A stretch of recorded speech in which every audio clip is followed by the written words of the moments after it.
So as Tim said, we really want to frame a lot of the discussion around how we make decisions regarding agricultural policy, particularly in the face of climate change, and considering that there's a lot of changes actively happening to different environmental and agricultural land management schemes, both in Europe and in the UK. So particularly, we're looking at the new CAP and also the new ELM schemes coming out of the UK. And so to help us frame that discussion, we've kind of pulled out some key objectives and principles that are overlapping of these different schemes.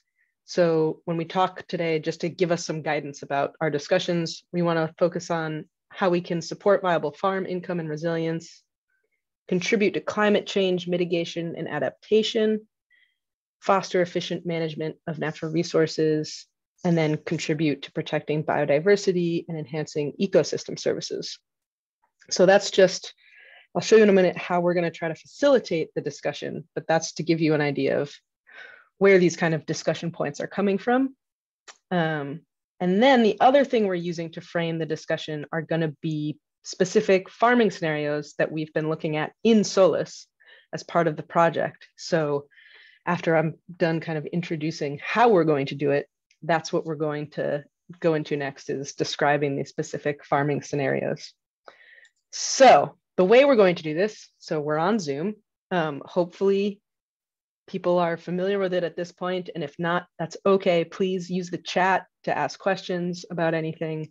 I have enabled live transcript if that's useful for anyone to use. It's auto transcript, so it won't be perfect, but you should have that option on your Zoom toolbar to enable it. We are going to do breakout rooms as was described in the program. And when you're in the breakout rooms, that's when you won't be recorded. And that's when we really want you to use your microphone and camera to engage with each other.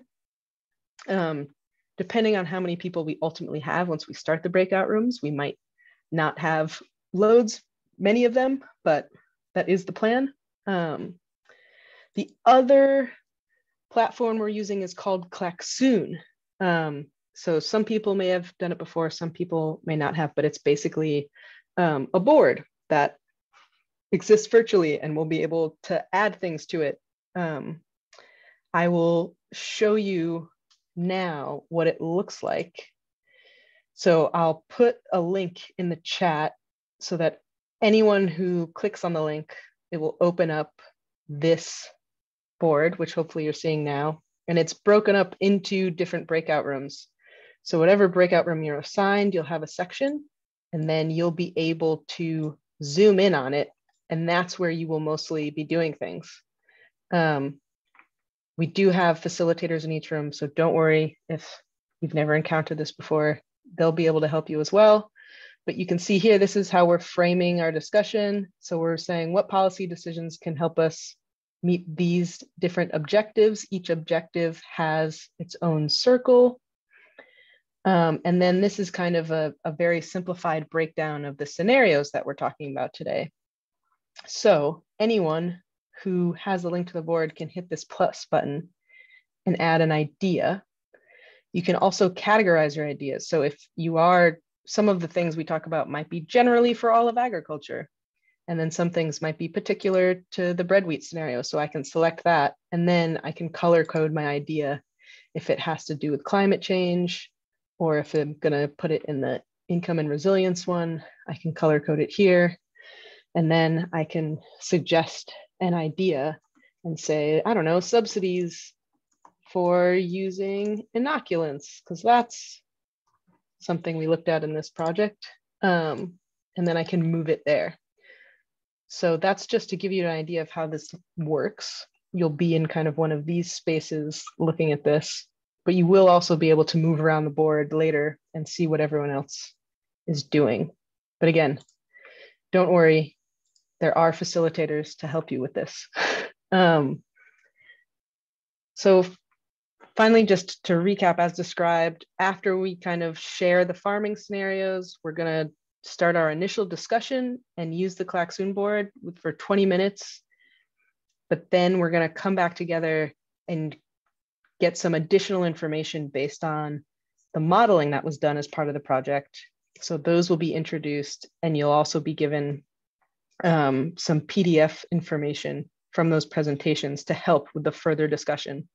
And I just want to point out that some of the information from the modeling is being prepared for publication. So even though we're going to be sharing some slides and information, we do ask that you use discretion. And also we are going to be deleting that information after this meeting because it will go into publications in the future, but we want it to be available during these activities. So if you do have any questions, again, don't hesitate to put them in the chat. But then otherwise, I will put the Klaxoon board in the chat, and then I will pass over to Julia, who is going to introduce our first SOLIS case study. Okay, yeah, let me just share my screen here.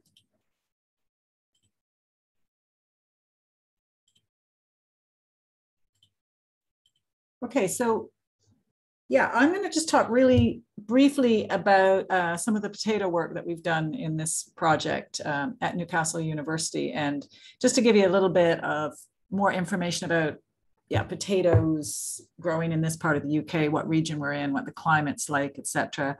And then Leo is going to talk afterwards about the modeling work we did, and he'll actually talk about the scenarios in more detail. So I'm just going to give you an overview really of where we are and how we grow potatoes. So here's a map of Europe, and you can see that Newcastle is quite far north actually. And our farm is located just to the west of Newcastle, about 15 miles in a place called the Tyne Valley. We grow potatoes there under rain-fed conditions, and it's not actually, this particular region of where we live is not a really intensive potato producing area. If you go a little further north towards the Scottish border, there's more potato production than where we are, but we grow them, we can grow them, and we also have had funding over the years, many different European projects linked to potatoes, so we grow them on our farms. But as Leo might point out a bit later, a lot of the farmers in the area would actually be irrigating their potatoes. We don't irrigate. We still get reasonable yields. So we grow them in conventional production. Typical yields could be 45 to 60 tons fresh per hectare. So it sounds like a lot of potatoes. And there's just some more details about where we are if you're interested.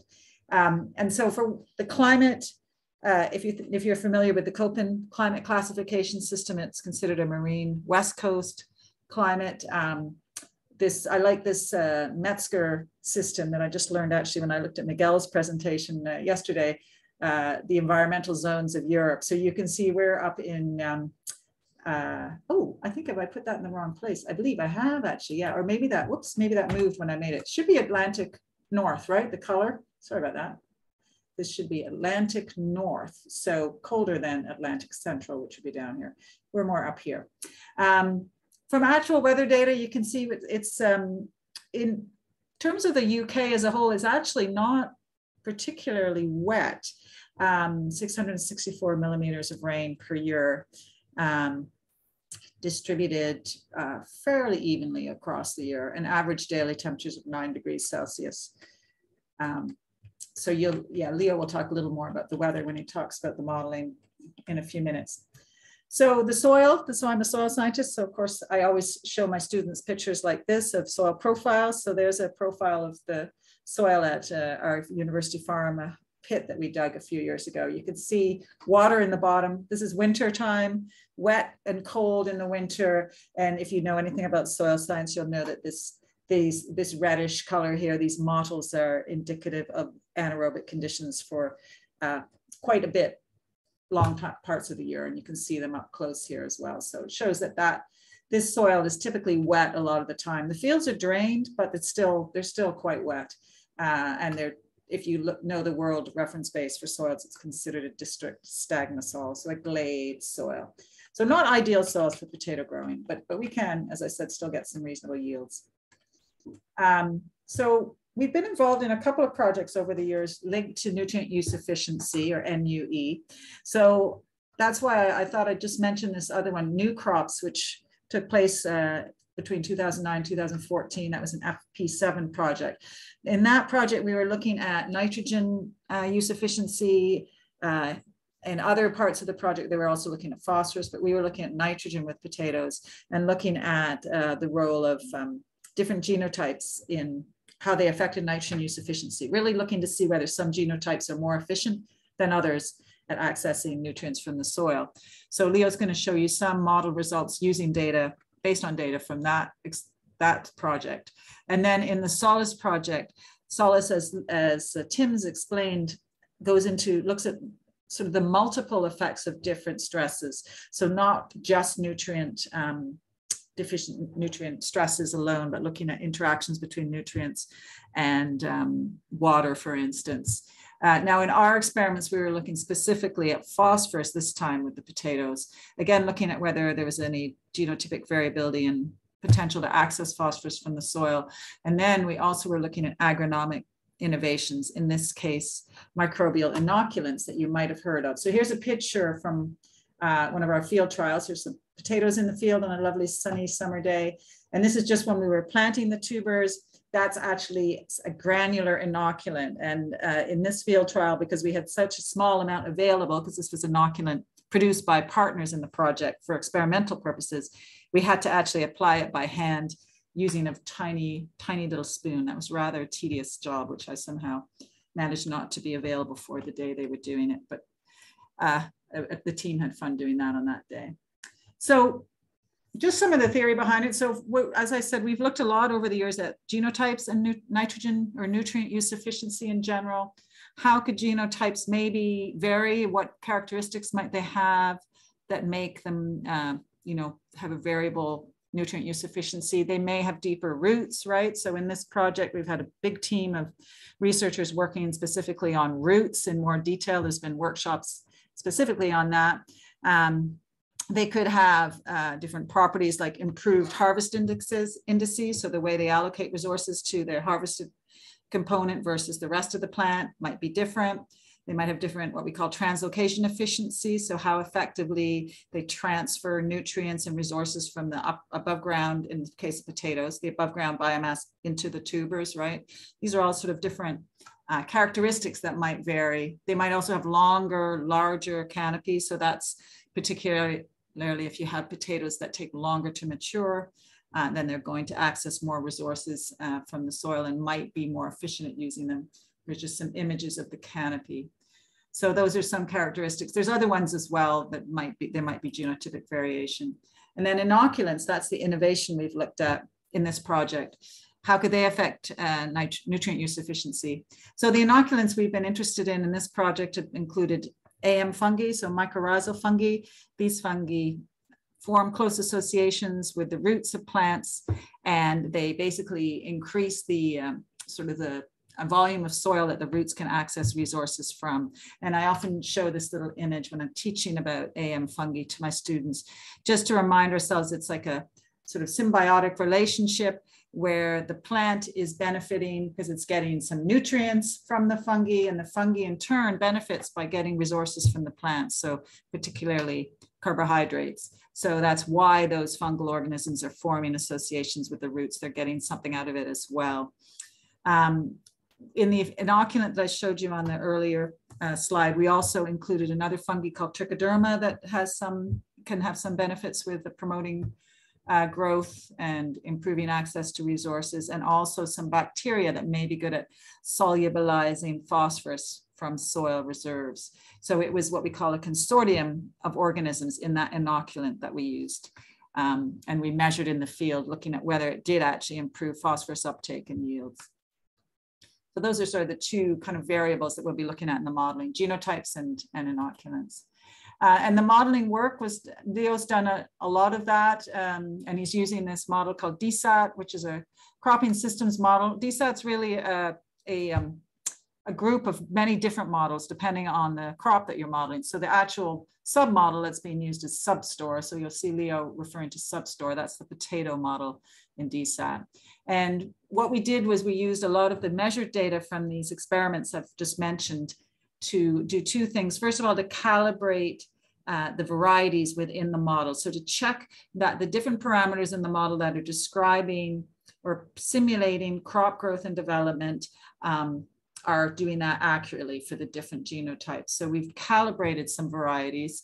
And then the other thing we've done is taken the measured results from the field and compared those with the simulated results. That's something like what you can see in this picture below, where you can see the solid lines are simulated results and the dots are measurements from the field. And in this particular case, you can see the red line, which is one variety. I think that's Desert Desiree. The simulation for, this is leaf area index, is much higher than what we measured in the field. So this is just showing you when we checked and it wasn't working well. Later, we've done some adjustments to improve those predictions. The pink line, which is Maris Piper, is sort of a better fit in this example. So in the workshop, I just want to emphasize what you're going to see are not going to be the measured or actual results. We're just going to show you modeled predicted results. So it's based on this sort of the environmental conditions in the soils are based on the real location and the varieties and the management. But the results that you see in terms of yields are purely based on the model. So that's everything I was going to say just about our introduction to that, the case studies. I'll stop sharing. Great. And then we have Miguel, who's going to share our other case study. If you do have any questions for Julia about any of that, please feel free to put it in the chat.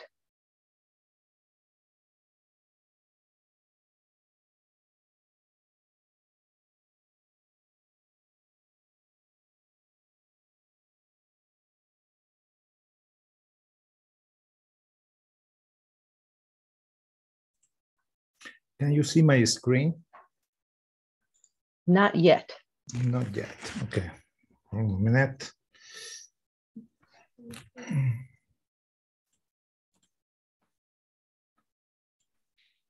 Can you see it now? No. Did you make Miguel a co-host? Should be able to share anyway, but I have just in case. Okay.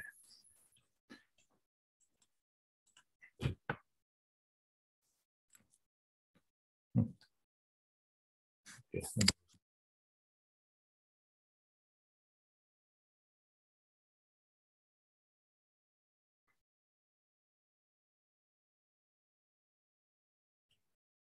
I have the presentation too, so I can share it if for some reason it's not working for Miguel. No, it's looking like maybe we lost Miguel. I think it's frozen as well, so.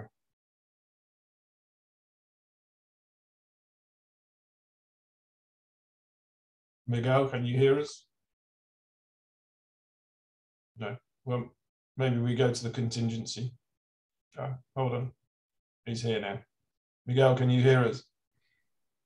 Yes, I can. Can you see my screen? No. So what we suggest is that Julia has your slides. She can share the slides and then you just talk to them. Well, I guess so. Okay, I'm sorry about that. No worries, no problem. Julia, can we go to the first slide, please? Yeah, let me just find it here. I know you sent it some reason.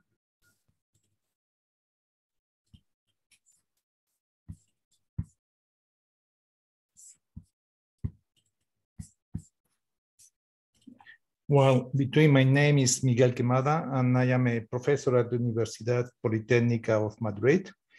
I've been working in SOLAS for the last 4.5 years, and I'll introduce the case studies of breadwheat in North Spain, hopefully. Can you see the screen now, please? The slides? Yep, we can see them now. Yeah, all right. So you see the first one, which is the introduction of case studies. So let's move to the next one, please. Okay, the studies were conducted in the region of Castilla y León, which is up in North Spain. Is the main region of bread wheat production in Spain. There is almost 1 million hectares of bread wheat, and that represents about 45% of wheat area in Spain.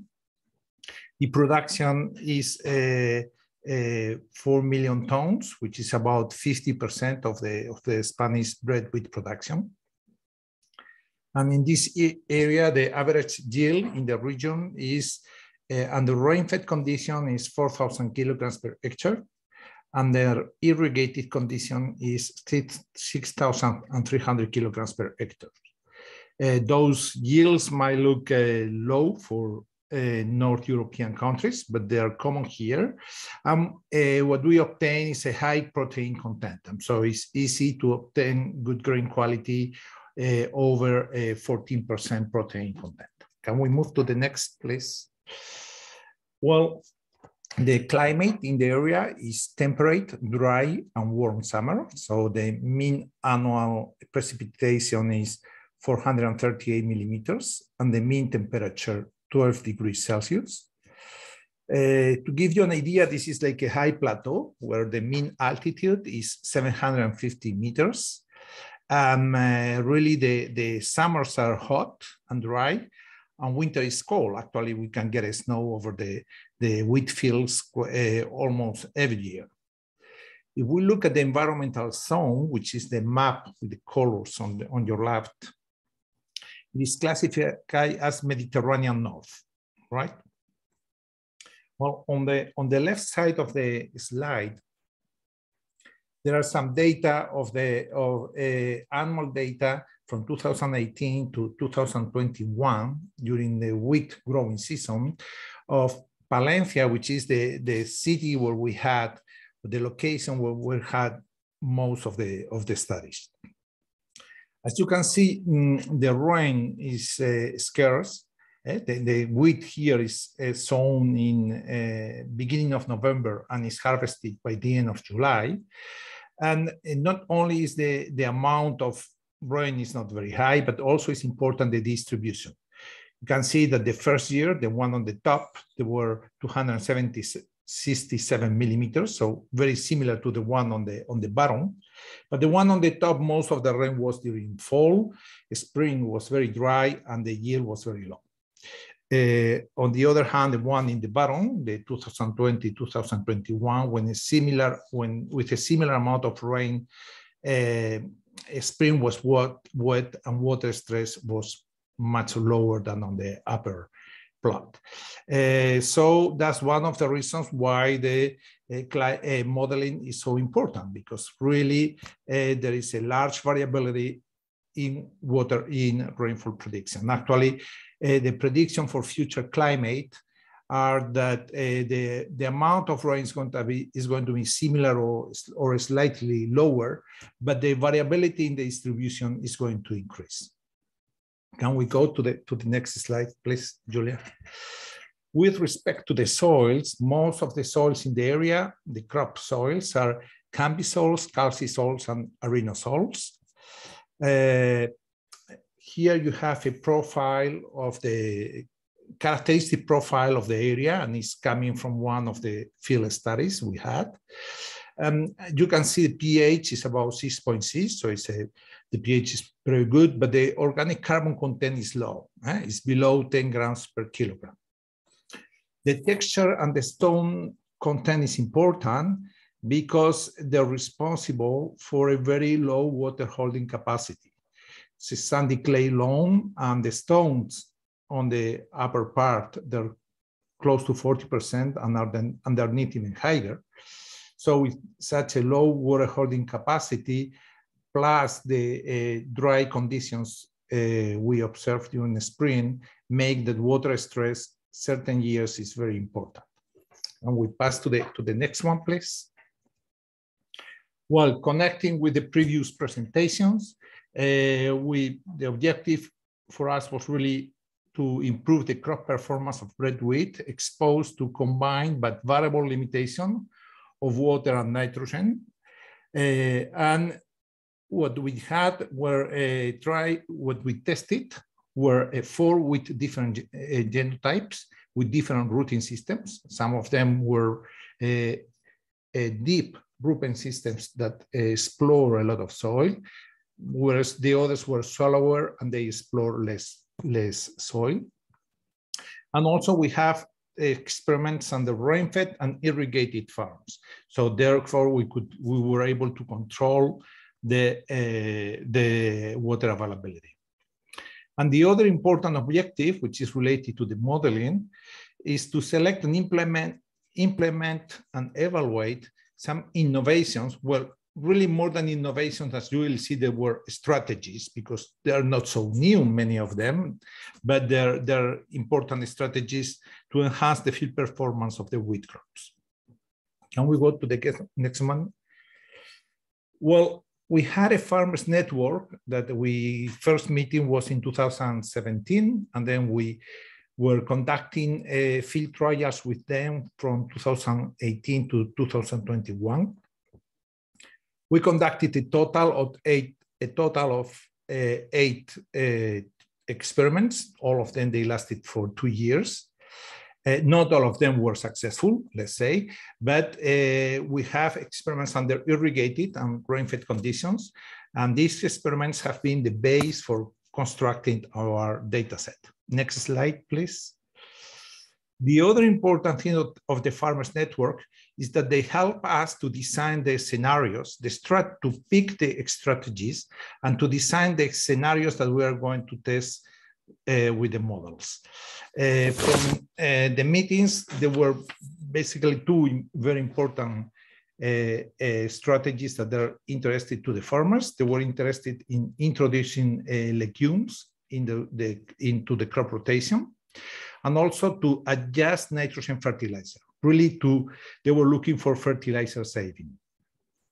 In this region, there is a long tradition of legumes, and they are high quality legumes. However, in the last 3 decades, the amount of legumes in the crop rotation has been decreased drastically.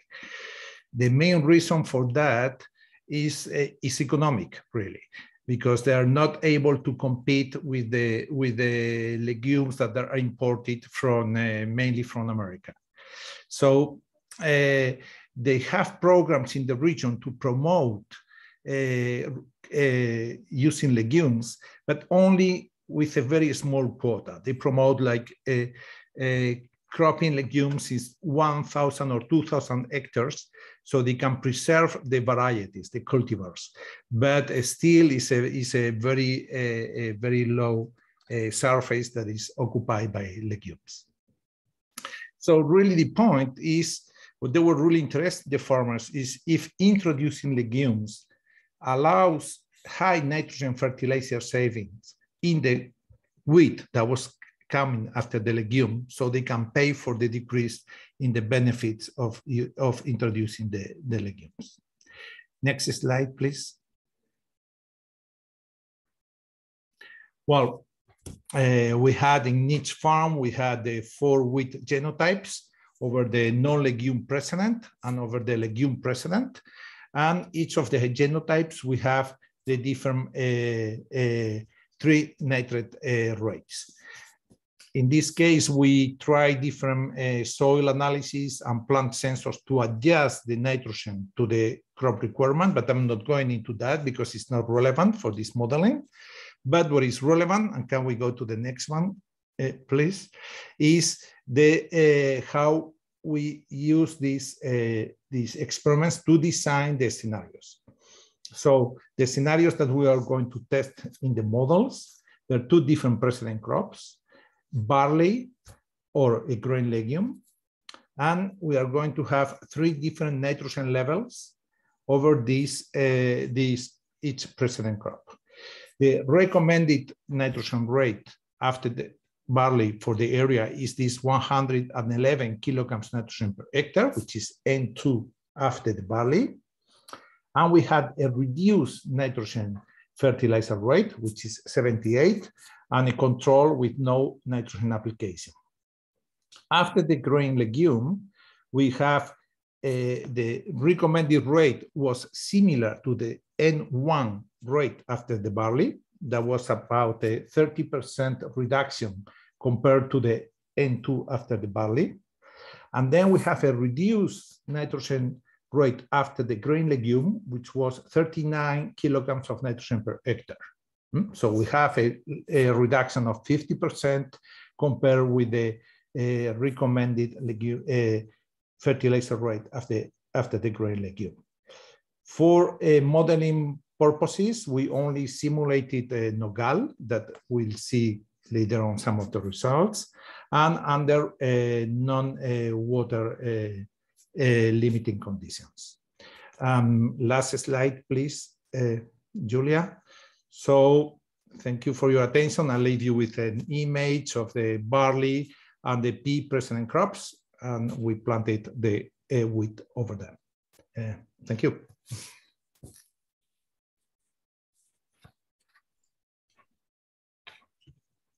Thank you, Miguel. Julia actually had a couple of follow-up questions before we go into our breakout rooms. So I'll let you just ask them quickly, Julia. Yeah, I just wanted to check, Miguel, partly for people listening in. When you say legume, I think you mean specifically what we call pulses, like a dried bean, as opposed to like a forage legume, right? Right. Actually, really what we tested were pulses with because there were the pulses in the area are lentils mainly, beans, and some chickpeas. Actually, some forage feeding legumes for feeding animals, that forage legumes, there is still some grow on the area, yeah, like alfalfa or vegetables. Right, yeah. And I'm not sure if you said it, but how did you calculate that adjustment in the nitrogen rate? Was that based on the residue nitrogen left behind by those pulses, or soil testing? Well, I mean, really, we calculated based on the expected residues that we were going to have from the legumes, and we try to follow a rule of thumb in the area, which is like after the legumes, they reduce nitrogen rate by 40 kilograms nitrogen per hectare. So we were bearing that in mind and try to see if we were close to that, or we were even able to reduce a little bit more. So did you harvest the straw and measure the nitrogen content of that then, from the legume? At the beginning. Oh. But then once we decided what was the reduction, we fixed the reduction every year. Yeah. Oh, I see. Okay. Yeah. Great. So, Amelia, do you want? And next, though, I'm going to actually be the one to share my screen. So I'm going to be sharing a video that one of our colleagues, Marga, prepared for us with some information about the modeling for red wheat using a different method than what Marika was just talking about, but I will let Marga explain because she's the expert. If you can just show me a thumbs up on the screen once I hit play to make sure you can hear the sound. Get started. Good afternoon. I'm Margarita Ruiz Ramos from the Universidad Politécnica de Madrid, and I am going to share my presentation that has the aim of showing you examples of how a crop model can support the impact and adaptation assessment for supporting adaptation to climate change using a wheat case study. And for this purpose, we are using simulated climate that is generated by climate models. And we will consider in a period for representing the present, that is the 1990 to 2019. And for the near future, we'll be using the period 2030 to 2059. And we will use the representative concentration pathway 8.5. That means that this pathway represents a weak reduction in greenhouse gases emission, so kind of mitigation failure. And we will be using an ensemble of 6 of these climate models at a resolution of around 12 kilometers. And this simulated climate will be the input of our crop model. We have used the DSAT crop models, and we have simulated several varieties, but I'm going to just show you some example for the Nogal. And we have conducted simulations for different management options, changing the present crops and the fertilization levels and the water management.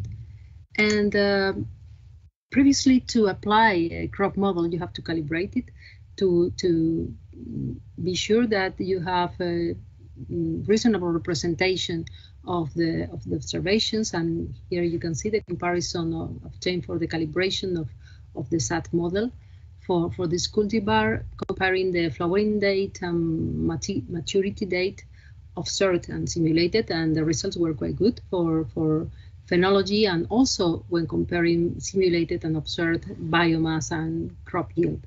However, the results were not so good for simulated intervernal variability, and also we obtained an systematic underestimation of nitrogen crop uptake. So our results will be based basically in crop yield, which is a reliable simulated variable.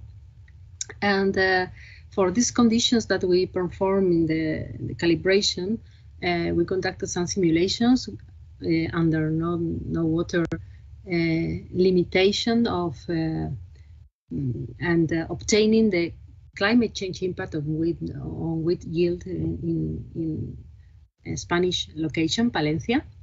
And in this plot, we can see the results. Here is each bar is a treatment that is a combination of nitrogen fertilization, zero, reduced, or conventional, with different preceding crop, legume or barley. And the length of the bar is the change of the yield, the wheat yield, for the near future with regard to the present expressed as a percentage. And our results are that, well, for these not water limiting conditions, we obtain small impacts for the near future, ranging between 7 and 40% of yield decrease, depending on the initial yield and management.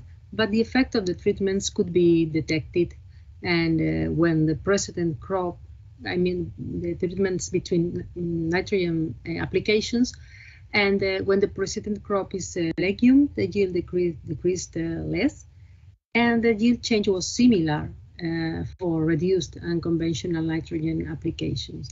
The uncertainty linked to these projections was low, and our results were not so convincing for the simulations we performed and the rainfall conditions, because we obtained an underestimation of yield under these rainfall conditions. That's why we are showing these no water limited simulations.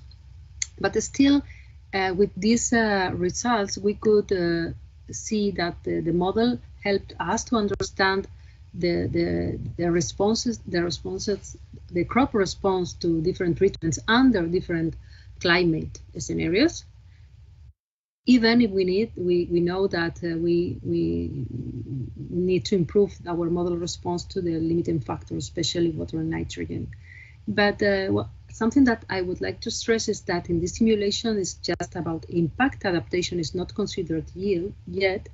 And I would like to present an example of the potential of the crop modeling tool for supporting adaptations, because yields can be recovered with locally tailored combinations of different management options based on sowing dates, different features of the cultivars like the cycle length, of the vernalization requirements, or the grain filling rate, combined with different fertilization rates and irrigation rates.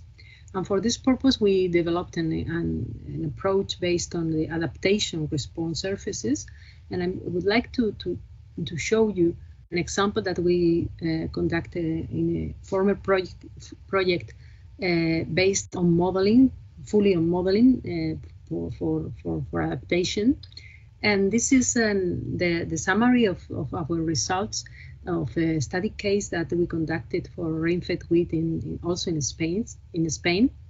And here, each square is a different adaptation option. And what I would like to stress is that with this tool, we were able to systematically explore a lot of a wide range of adaptation options. We explore like more than 50 adaptation options.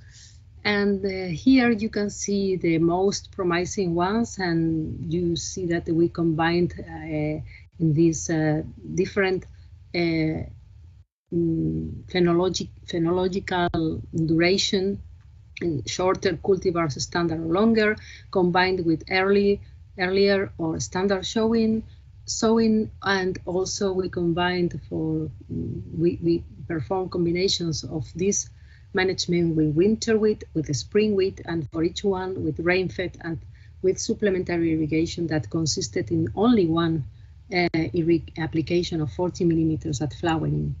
And in this plot, each dot is a different feature. So for each adaptation option that is represented by a square, you have 72. Sorry. Each plot is representing a different weather, a different climate, future climate conditions. So the colors are represented those adaptations that are more robust, because it's not only about simulating an adaptation option. In this particular project, many, like 17 modeling groups were involved, and the dots with green and blue colors indicate those adaptations that were giving positive results for most of the modelers. So we developed an index to measure the confidence, and we obtained that we could identify many options that work for spring wheat, that work for supplementary irrigation, that are with these purple squares, and but there are few adaptations that also work for rain-fed in red, and many adaptations work for the whole domain of weather options, and that's very good to manage the uncertainty linked to the climate projections. And also we identified some weather for which the adaptation was not properly working. So that also helped us to avoid these options under some circumstances and prevent maladaptation. So I think that with these results, you can see the modeling, the potential of the modeling to support adaptation, to identify a list of suitable options, also to avoid maladaptations, and to recommend adaptations only that present high confidence. And in this particular example, nitrogen management is not yet included, so this is a very good opportunity to include SOLA's findings. And thank you very much for your attention.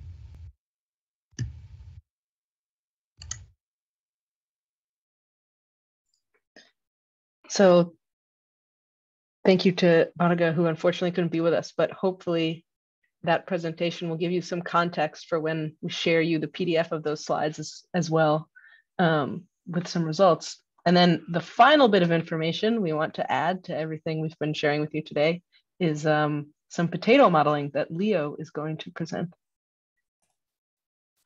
Hello, let me share my screen. It's this screen. Can you all see my screen? Okay, perfection. Hello, I'm Leo Rempelos, researcher in sustainable agri-systems at Newcastle University, and I will give you some examples of modeling outputs for impact assessment of potato crop to climate change.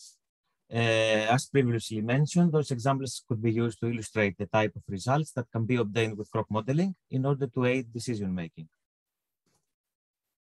As Narga previously mentioned, for climate change simulations, data sets containing daily maximum and minimum temperature, solar radiation, and rainfall were used for two periods. The first period is the historical baseline, covering the period from 1990 until 2019.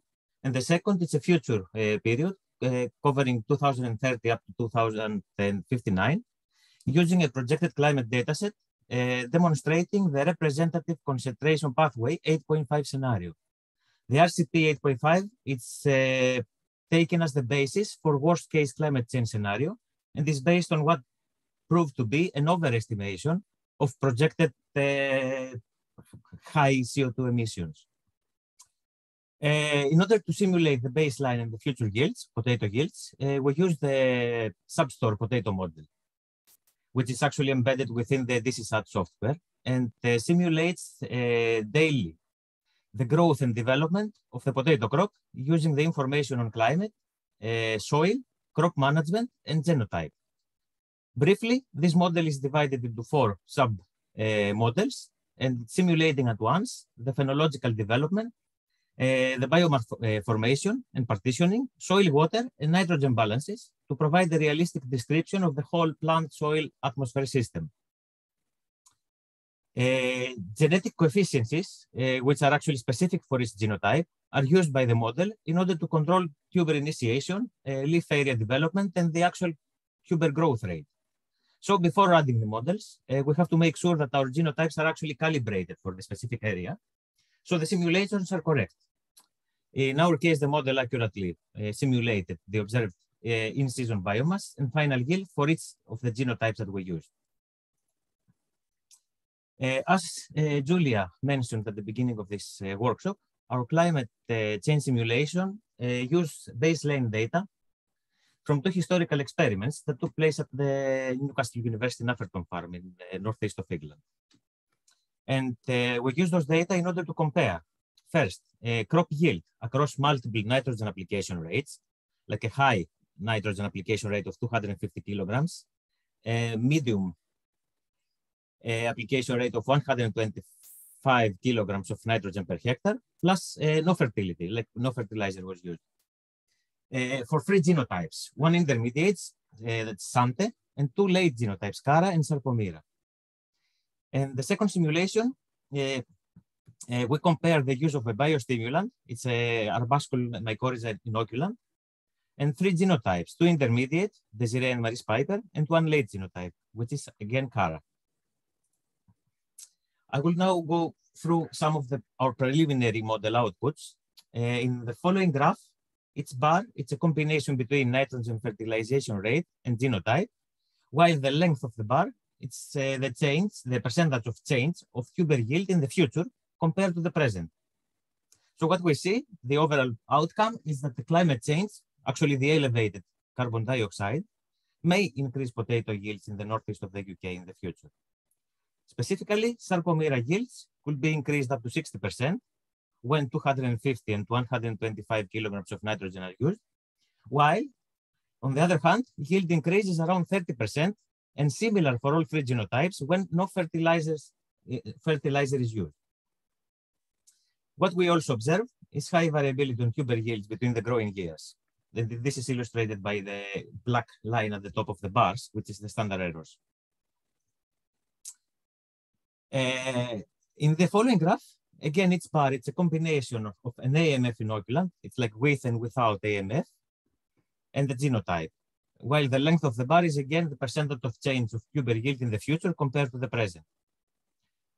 Cara yields might be increased up to 50%, while Desiree and Maris Piper yields might be increased up to 70% in the future. On the other hand, AMF inoculants might slightly increase tuber yields, but only in deep rooting genotypes like Cara. And again, we have high variability in the tuber yields between the growing years. In the following bar charts, each bar represents the projected tuber yield in kilograms per hectare for each future growing year, while the line, the yellow line, represents leaf area index in the first graph and precipitation, like the rainfall during the growth season, in the second graph. So what we can hypothesize that obviously, the variability in tuber yield between the growing years is mainly caused by the climatic conditions, and in this case, mainly the precipitation. I should also mention that the projected total precipitation during the growth season, it's below the optimal levels that is around 350 millimeters for potatoes. So in the future, potato farmers in the northeast of England might have to irrigate their crops in order to achieve optimal yields in dry seasons.